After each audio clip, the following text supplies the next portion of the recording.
Alright, this is to help with question number 1 from assignment 5.3 day 1. And we are trying to factor this.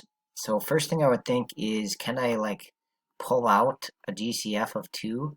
But I can't because the other two parts, the 7 is not divisible by 2. So since that doesn't work, it is a trinomial.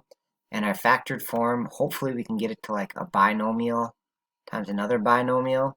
The problem is with this 2x squared and no GCF, we've got to do this long factor. So this is just kind of a process that I'm going to go through with you over here called factor by grouping or factor by decomposition.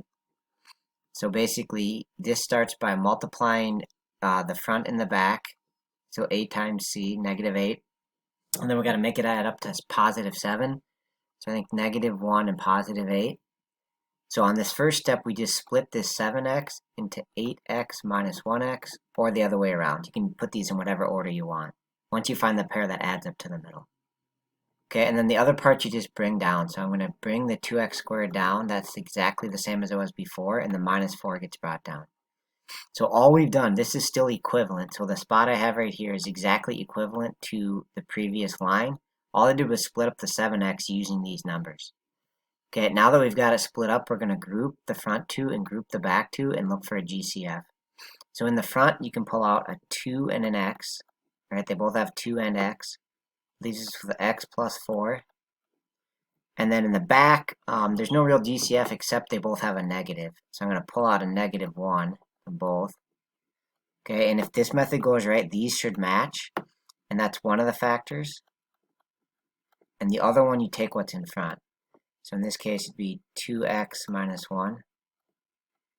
Okay, and that's our factored form. We broke it apart into two little binomials. We just had to do a lot more work than we normally do because of this 2 in front. Okay, and then as far as the answers go, we just set it to 0. So set each little factor to 0 and solve it. Sorry for the poor handwriting there. So we have 2x minus 1 equals 0. X plus 4 equals 0. So add 1 to both sides. Divide by 2, so we get 1 divided by 2, or 1/2. That's one of our answers for x. And then just subtract 4, and then we get negative 4 as our other answer.